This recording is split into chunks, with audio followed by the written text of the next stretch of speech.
Hatcher.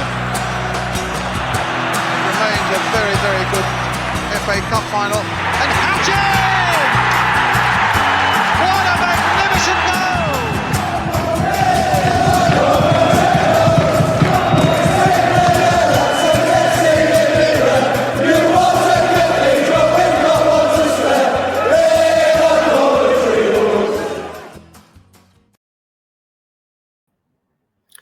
Good evening and welcome to All Things Sky Blue match preview, our game against Sheffield Wednesday at Hillsborough. So before I bring my guests in, just remember where you can find us. We are available on X, TikTok, Instagram, Facebook, YouTube. Please go and like and subscribe if you watch us on YouTube. We are downloaded as a podcast as well, so go and rate us 5 stars. If you listen to us instead of watching us, you can get us on Spotify, Amazon, iTunes, or wherever else you get your podcasts from. This season, we are sponsored again by Right Steel Fabrications. His logo's in the corner. Please, he can do your steel fabrication work up and down the country, but mainly in the Coventry and Warwickshire area. We're also partnered with the Anecdote Sports Bar and obviously the Sky Blue Tavern, where I do most of my podcasting from nowadays, here where I am. They do great food, great drink, and it's all about Cov memorabilia, so that's good to look at as well. Also this season, we are now associated with the Coventry Ladies, so hopefully more to come on that as well. So without further ado, let me bring my first guest in, as always, my co-host, Mark Smith. Good evening, Mark. Evening, Stuart. Evening, everyone, shall I say. How are you? Yeah, good, thanks. Just got back from work, funny enough, so I've been working in the big smoke. Thank you very much for joining on such short notice then, pal. Thank you very much. Right. So, let's talk about our game on Saturday against, was it Saturday? It weren't Saturday, was it? Tuesday night against QPR. So 1-0 win.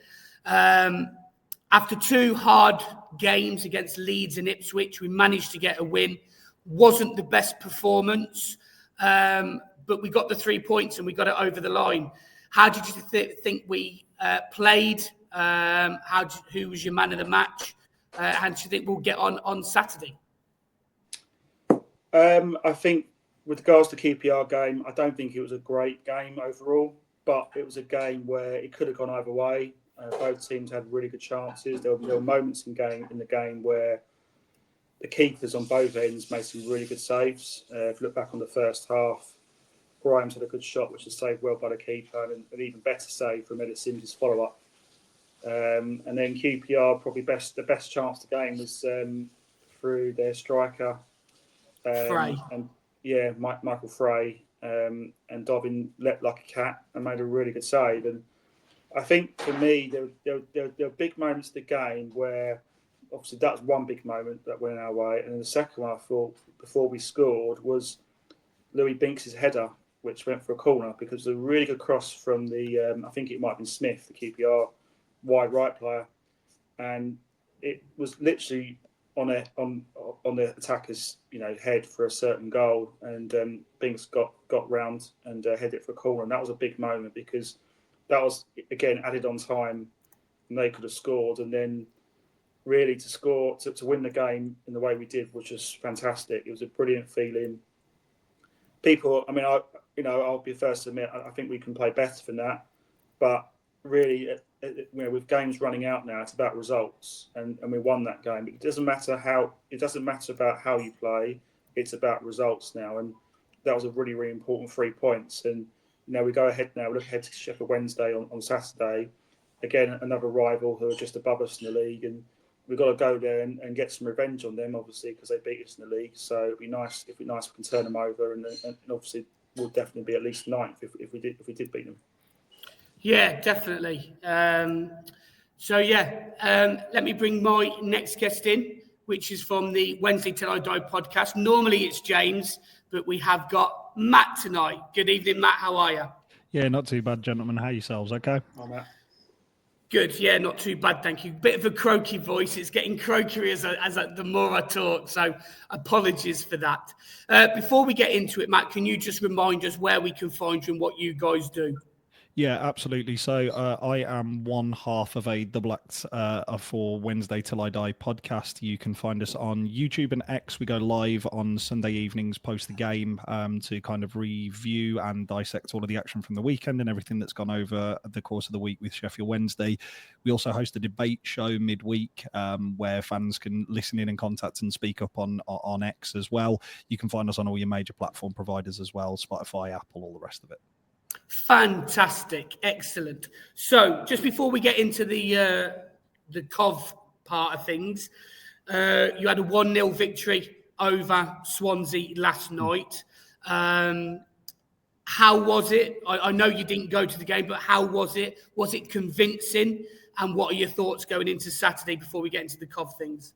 It was an absolute dog of a game, if I'm going to be honest with both of you. It was. Swansea are obviously not great shakes at the minute, and they're very much a shadow of their former self from when you look at Swansea teams of past, and obviously with losing Matt Grimes to yourself, they looked like they were really struggling to make the adjustments with playing the ball through the middle. They didn't really, I always stereotypically kind of like pigeonhole Swansea with they have a particular way in playing, and it's very, it's ingrained within the club.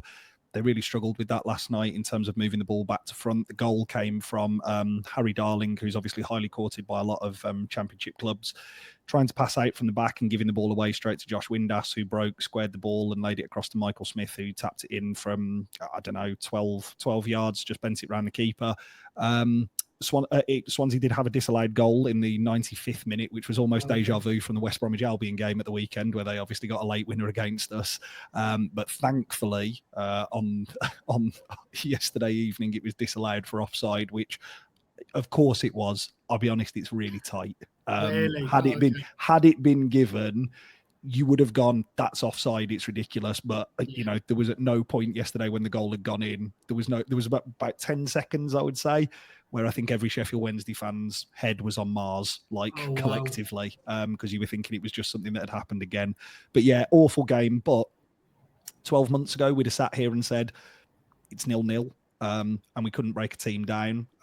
Whereas 12 months down the line, we are going into those games and always feeling, well, you'll get a chance. It's just about whether you can take it or not. Yeah, excuse me. Yeah, definitely. Obviously, is Danny Roll getting a little bit of stick at the minute with recent performances as such, or is he still the messiah that he was when he first come in? No, he's still very much the messiah at the moment, Stuart. He's... I think the thing with Sheffield Wednesday, obviously, everybody's aware of ownership struggles, and I know as Coventry fans, you know all about that in terms of like your previous history of poor ownership and kind of where it ultimately led you to. The problem is with, I suppose, our current structure, and I'm sure James will have mentioned it the last time that he was on, is it doesn't take much for a manager to come in and be successful at Sheffield Wednesday or get the fans on side. The thing that I would say is, again, 12 months ago at this point, we were sitting 7 points from safety.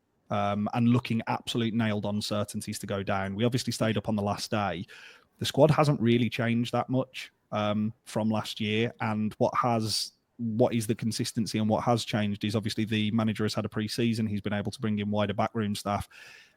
I would still argue he's the best manager in the division with anybody. I think if, say for argument's sake, when Mark Robbins left yourselves, obviously earlier in the season, I think had he gone to you, I would be incredibly confident on yourselves finishing comfortably top 6, if not making a late push. Now, that may well still happen with obviously the revolution that's going on under Frank Lampard with yourselves. Yeah. He's that good. He adjusts for things tactically dependent on game to game. We still have a relative style of what we'd like to play.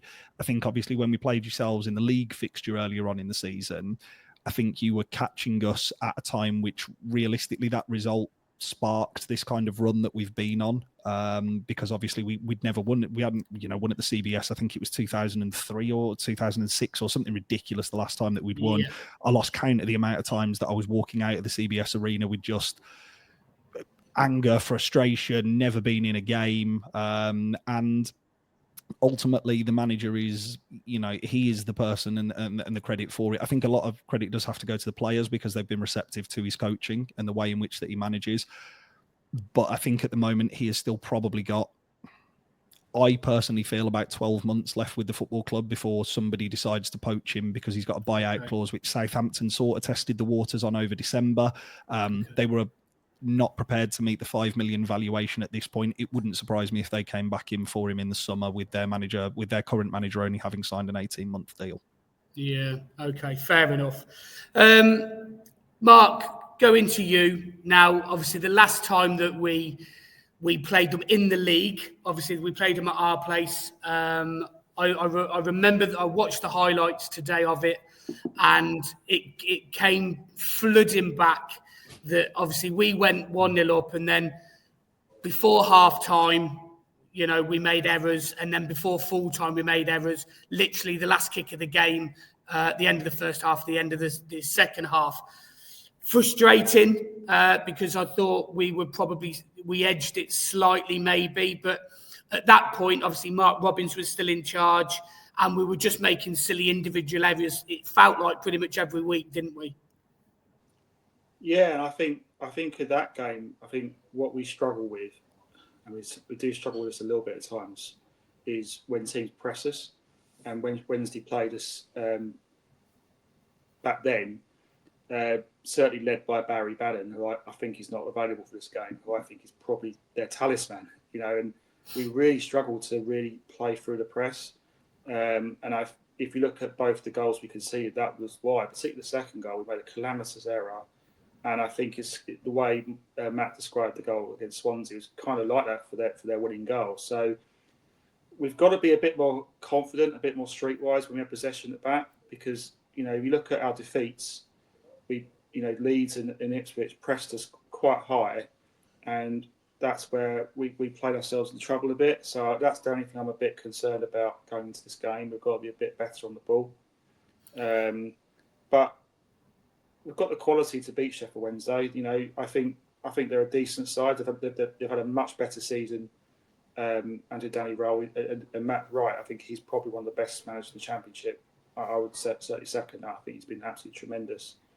But it's a big game for both sides. I think if we played if we play our best, I'm sure we'll have too much for him, because I think we've got quality. We've got players coming back now. We've got Mason Clark, who's obviously made an appearance off the bench.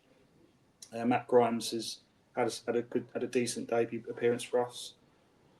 So there are some good signs, but I think we just got to be a bit better on the ball defensively when we have possession, because a lot of teams now, when they play us, are trying to press us high and try and win the ball high up the pitch, and then then the game opens up. So I think that's what we've got to be careful of, I feel. Yeah, definitely. Obviously, you mentioned there, Mark, that Barry Bannon's not available. Just a couple of other people that I'm not, Matt might be able to put me right if they're still not available. So Barry Bannon's not available. Dishan Bernard, Maseba, Dominic Iorfa, and Aikin Femenio. I can't pronounce his name. I apologise for that. Yeah, no, you're right, Stuart. So Dishan Bernard is out for the full season. Okay. He is, I would argue, our best centre-back. He went down at the weekend, innocuous challenge, one of those challenges where a player goes down under absolutely nothing and you think, oh, that's not going to be great. Danny's confirmed in midweek that he has undergone surgery today, but that will put him out for the rest of the season. With Sheffield Wednesday, we're very strange. We don't actually tell our fan base what the injuries are or how. It's very rare unless there is something serious. Anthony Masaba is back in the fold, but I know he had the assist for the Shea Charles winner in the reverse fixture in the league. He's nowhere near our first team at the minute, just through sheer lack of inconsistency, really. Everybody else that you mentioned, Dominic Iorfa is back in training, but nowhere near ready to play. And Akim Famewo is also back in training, but nowhere near ready to play. So, yeah, everybody who you've mentioned there is unavailable, which leaves us with one fit, experienced centre-half. Well, that kind of bodes well for us, I hope, anyway. And obviously, you had a bit of a quiet January as well, didn't you? A little bit much like ourselves, really. I think you only had 2 people come in and 1 people leave. Ibrahim Sissoko is probably the main name that came in on loan. How did he play yesterday? And is he looking to start? What position is he? Is he a midfielder? Yeah, so we had two deadline day. Oh, deadline day. It was basically deadline day.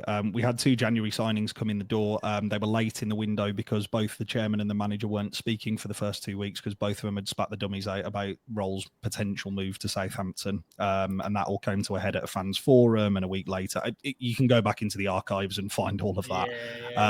But we brought in Stuart Armstrong, ex-Southampton man, on of course a permanent deal from Vancouver Whitecaps. Very experienced player. The problem is he's the wrong side of 30. He's 32 years old. But it's a good signing. It's a good squad addition. Ibrahim Sissoko, who had spent the first half of the season on loan at Plymouth from, I think it's Toulon or Toulouse or somewhere like that.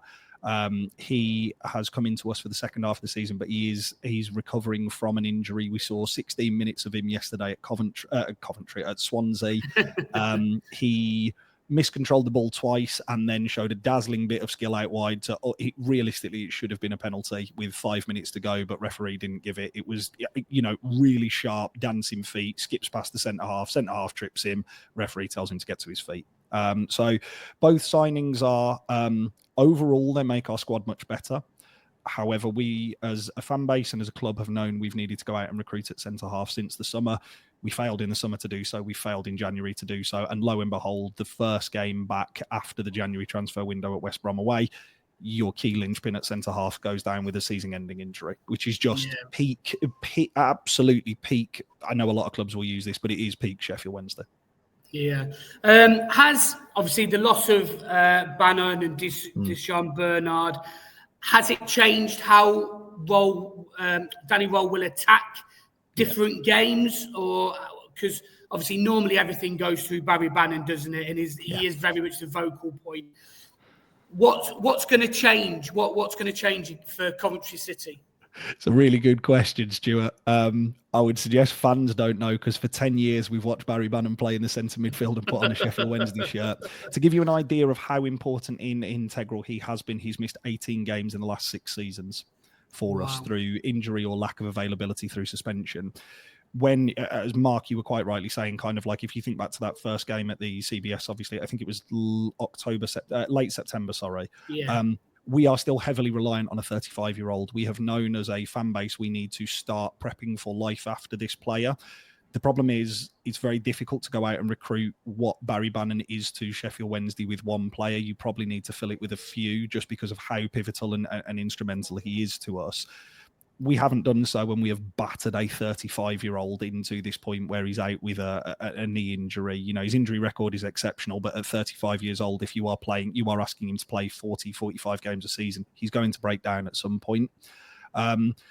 Without Deshaun Bernard, that leaves us with Michael Ehekwa, who is probably best known for his time at Rotherham before us, who is playing as centre-half, who is, don't get me wrong, he's a very good head-it and kick-it merchant, but in terms of a player who you want on the ball to start attacks, not so great. That's meant that Max Lowe, who we signed in the summer from our Steel City rivals, has moved into centre-half, and he's been very, very assured. He's also 5'11". And I think when we played in that reverse fixture, I think we played with a back three of Max Lowe and Jan Valery, who are traditionally wing backs or right and left back. Yeah. How will it force us to play? The honest answer is I don't know. Because the game at West Brom to the game last night at Swansea were two totally different approaches. The game at West Bromwich Albion, which is the one that I would probably say is the closest to what we're going to experience from yourselves, we sat massively behind the ball for the first half. Our MO at Sheffield Wednesday and where we've got success this year is sit and keep it tight for 45 minutes. And then in the second half, look to be a little bit more expansive and break. I think, as you rightly said there, Mark, I think from what I've seen of Coventry over the course of the season, and especially under Frank Lampard, I think the opportunity to get chances against yourselves is not through breaking the team down through slick football. It's through pressing and making defenders make errors. Yeah. And I think what we saw at Swansea last night was exactly that. We had a front three who worked their absolute nuts off, pressing and pressing and pressing. Swansea weren't good enough to play through it. I would probably argue there will be instances where you are able to, because as you rightly said, Mark, and I think I'm comfortable in admitting this as a Sheffield Wednesday fan, your squad is far superior to ours. I think the opportunities where you will break that press, because it will happen at the weekend, Our concern is once you get past that front three, you're straight at a centre midfield 2 rather than a 3. And it leaves huge gaps all over the place. And as you've probably seen from our goals conceded column, we are not wonderful defensively. I think it's on average, we ship just over 1.5 goals a game. So if you are looking for a banker, anybody who's watching or listening, if you are looking for a banker, definitely have on Coventry to score. Right, okay. Any questions, Mark, at the minute for Matt? I guess on a scale of 1 to 10, how confident do you feel Sheffield Wednesday making the playoffs this season? Oh, this is a tense subject, Mark, because it very much varies week to week or who you speak to as a Sheffield Wednesday fan. My prediction before the start of the season was for us to finish 9th or 10th. I still feel comfortable that we are a 9th or 10th place team. The problem is with obviously how concertinaed and bunched up that middle portion of the division is. Realistically, it feels like it's going to be like a game of musical chairs. That when the music stops, whoever's there is there. Yeah. I personally just don't feel we have yourselves. We then go to Burnley away. We then have Sunderland at home. We had West Bromwich Albion. This is an incredibly difficult month for Sheffield Wednesday, and you've lost 2 really key and pivotal players. I said if you can still be in touching distance by Easter, I think you can then start talking about it. But as a Wednesday fan, I'm under absolutely no illusions that we are any better than, with the current manager, than we are any better than a 10th place squad at absolute best. But we've put ourselves in this position where, funnily enough, we find ourselves higher than I think a lot of teams that we'd probably expected to be above us. Do I think we'll be able to carry that through to the end of the season? Gun to my head, no, I don't. I think there will be a gradual tail off from it, and we'll probably have flip-flops and sandals on come April. But I also said that we would struggle this season. I said that we would struggle over Christmas, and the squad and the manager have proved me wrong.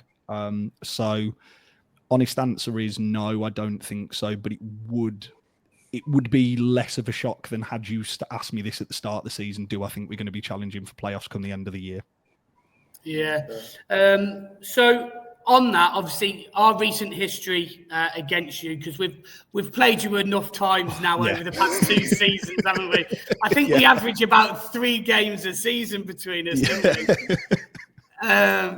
we? Obviously, the past I've written down the past 6. That's including the cup games as well. Coventry have won 4. We've only lost 1, which is obviously the one this season, and we've drew 1 as well, which was the cup game for the replay that obviously we won 4-1. So a lot of them are cup games. Last season we did the double over you. This season you've got the chance to do the double over us. Do you think you can do it? Do I think we can? Yes. Do I think we will? No. Is the honest answer, Stuart. Okay. Again, the reason for that is, so we have won more games away from home this season than at home. I was going to come on to that next as well. Yeah, so apologies for nicking your point, mate. No, that's fine, mate. I suppose the way in which that we play and the way in which that this squad is set up to be successful leans itself and gears itself better to playing away from home. Hillsborough has not been a wonderful place to be this year in terms of, we saw at the back end of last year when the squad needed us, I would say from probably the Stoke or Swansea game, there was I think about 4 or 5 games left where we had a real chance of staying up. It came back to sort of life really in terms of there was 30-odd thousand there every week. It was very loud. It was very atmospheric, all the rest of it. This year, because Sheffield Wednesday away tickets are like absolute gold dust, if you're an away fan like myself, I've seen a lot of wins away from home this year. I travelled to Hillsborough on Saturday. If you offered me a point now, I would be absolutely delighted, and I would snap your hand off for it. Because as you said, since that cup game, you've been on an absolute tear. And when you look at the squad and the depth of quality in the Coventry squad from our perspective as a Sheffield Wednesday fan, you sit there and think, okay, maybe our starting 11 can compete, which is what we were hoping for at the start of the season. But it's when you then start reaching to benches and looking at players who you bring on, I'm not delusional. The squad that yourselves have got far outstrips the options that we have off the bench. And ultimately, I think when you're looking to turn, so, you mentioned Mason Clark there. You turn to that type of a player off the bench and who's coming back into fitness. We are turning to people like Callum Patterson, which nicest will in the world. He's very, very try hard. He's wonderful in terms of his work rate, but the quality is just simply not there. Yeah. Okay. Fair enough. Obviously, the point that I was going to make was if the game was reversed and you were coming to us, then I would be a little bit more worried because, as you said, you've won away from home 2, 4, 5. You've lost 5 as well, but your home form. This is since you last played us. You've only won 3 at home, so that stands me a little bit more happier, if you like, coming to your place at the moment. Anyway. So obviously you mentioned about players of like Mason Clark coming back, and that's my next question as well. So who do you see? Do you watch much of the Championship teams? Who do you see the threats from us for you guys? So as you can probably tell by my accent, I'm not native to Sheffield, so I'm native to Birmingham. Sadly, my dad inflicted this pain and misery on me for my entire life, and it's just ended up that. So yeah. So actually, the trip to the CBS was my second. It was the second shortest trip of the season. So I do hear bits and pieces surrounding Coventry. I honestly, I thought Jack Rodoni was outstanding when we played you earlier on in the season. I thought he was unlucky to come out on the wrong side of things. The thing that I think, being in the away end at the CBS in the end of September, it was the wide areas that caused us so many problems. But at that point in time, the delivery, it was frequent and it felt like a barrage, but there wasn't actually that much quality coming into the box. It felt from yourselves. Yeah. I would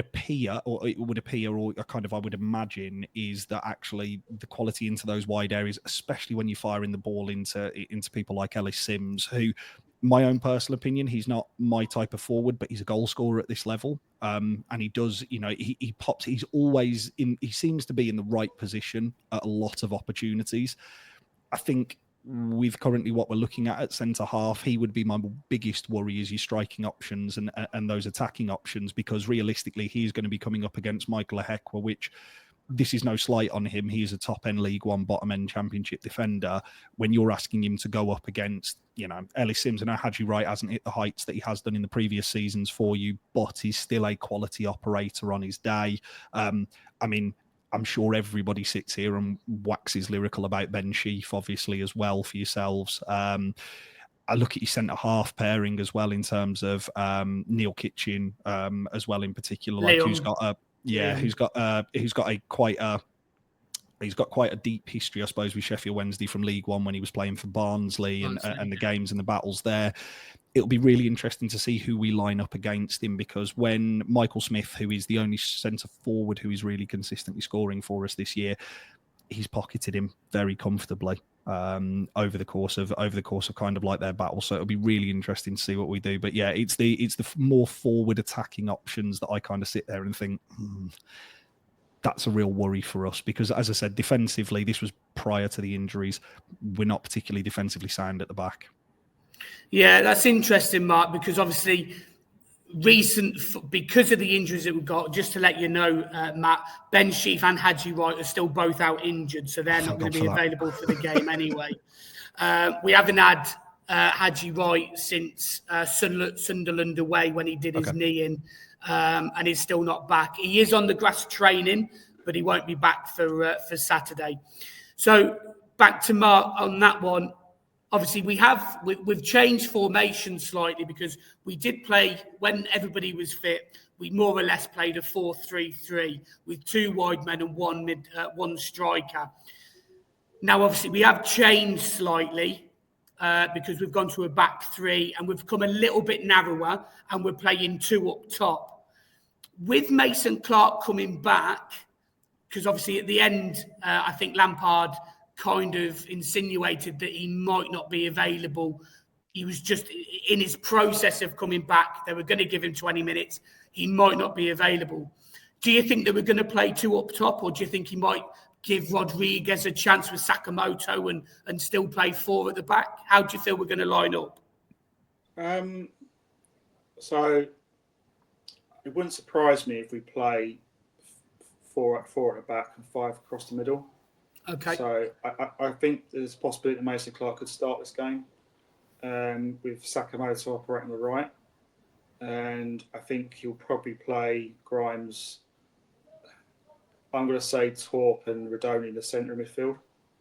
Although you could argue does Eccles or Torp. I personally prefer Torp going. I think Torp's a good attacking player. Grimes gives you that solidity defensively.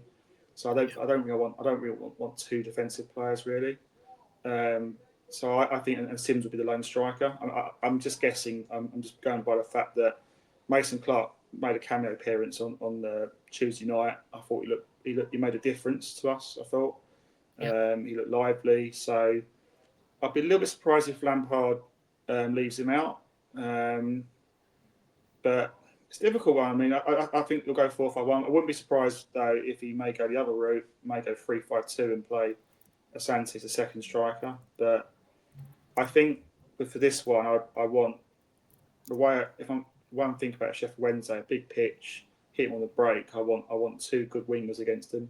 We're going to give the fullback some problems.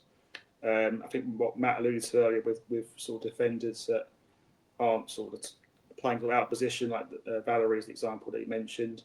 So I want someone up front who's big and physical, who's going to rough them up a bit. So that's the approach I would take. So I'd have you play your lone striker in Sims, but you want your Sakamotos and Mason Clarks. If I'm Frank, this would be my team. If I'm Frank Lampard, I want them pressing high and try and support, and maybe with Torp supporting the striker as well.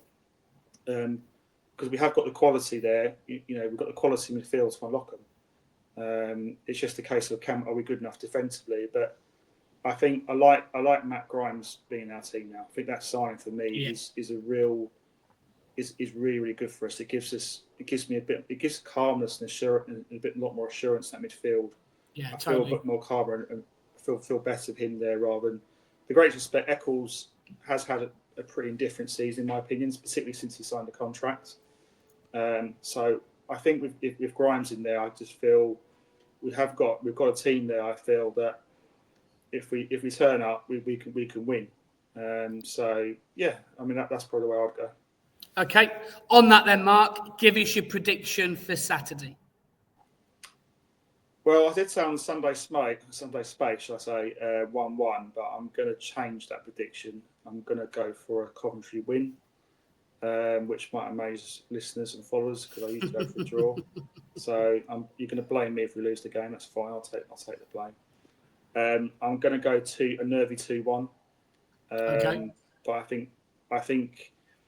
I actually think the big pitch at Hillsborough is quite a good thing for us. So that'll give us a bit more space. So I'm gonna say we'll win 2-1. Okay, cool. Matt, prediction from you, kiddo? I'm going to go for a 1-1 draw. Mark, you just mentioned the pitch. It is absolutely monstrous. It's also a beach at the minute. It is not anything to do with promotion of good football. It is very much like a throwback of yesteryear when you'll see it obviously on the weekend. But it is 1970s pitch, is it? Oh, it's god awful, Mark. Honestly, it is absolutely god awful at the minute. So much so that I can't remember the opposition manager who came to Hillsborough and basically said this isn't fit for purpose, and we were all sat in the stand going, "Yeah, we all know."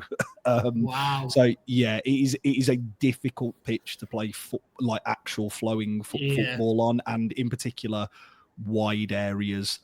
They are basically just bald grass at the minute. It is just dirt at the minute. So yeah, it will be very interesting to see how teams handle that because we haven't figured out how to play on it either. Bloody hell. Well, that was, to be fair, I found the Swansea pitch to be like that, a little bit like that as well. Swansea was a little bit messed up and manky, if I'm honest, when I saw their pitch. Stuart, I will say that is a carpet compared to Hillsborough at the minute from last night. Oh, my God. Oh, jeez. It's terrible. Oh, my God. It's terrible. Bloody hell. All right, fair enough. Still on that note, though, I am going to go for a 2-0 victory. Dovin in goal for me has probably been much man of the match every single game.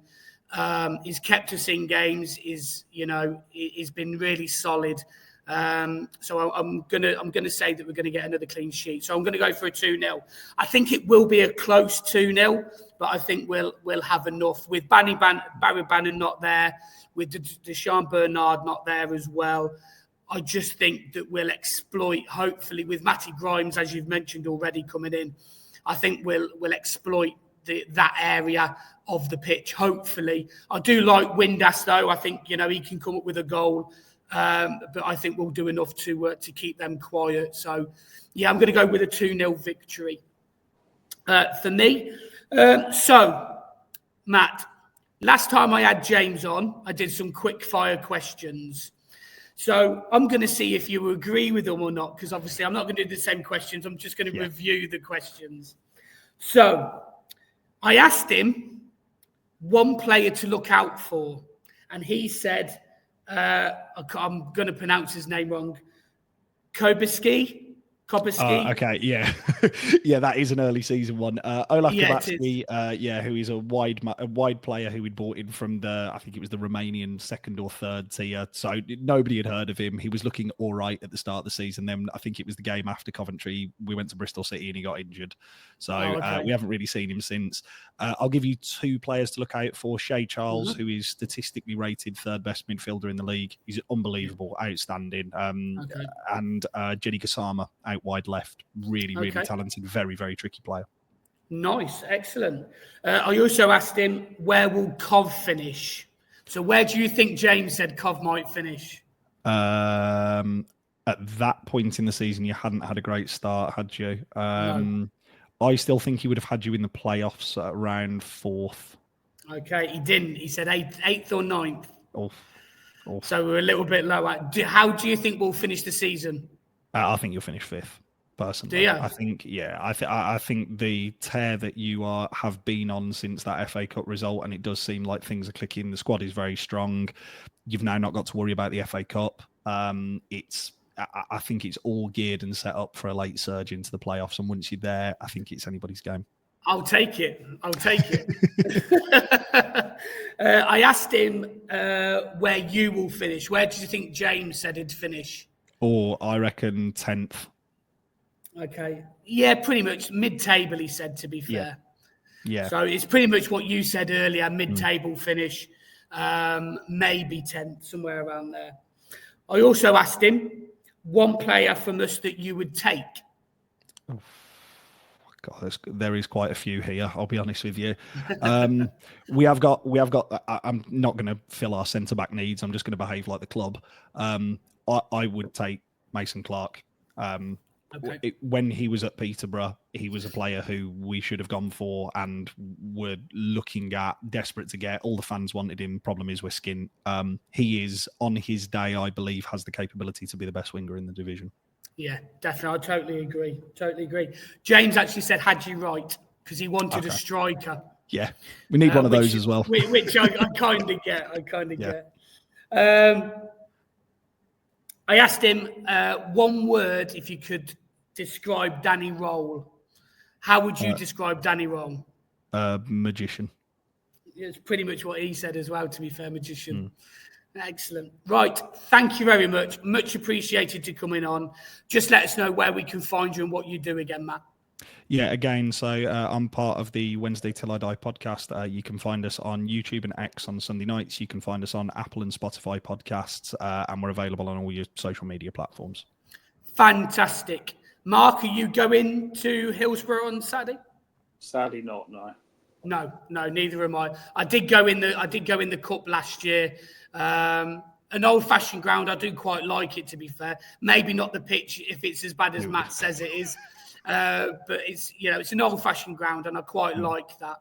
But I'm not going either to this one, unfortunately. But hopefully the lads can get a safe journey down there and back, and bring the 3 points back with them. On that note, just remember where you can find us. We are available on X, TikTok, Instagram, Facebook, YouTube. We're available on podcasts as well. Please go and rate us 5 stars. We're sponsored by Right Steel Fabrications, and we're partnered with the Anecdote Sports Bar and the Sky Blue Tavern. And we're also associated with the Coventry Ladies. So on that note, thank you, Matt. Thank you, Mark. Thank you, everybody, for listening and watching. And play up Sky Blues. If I get myself sorted, then it might be a bit easier. Play up Sky Blues.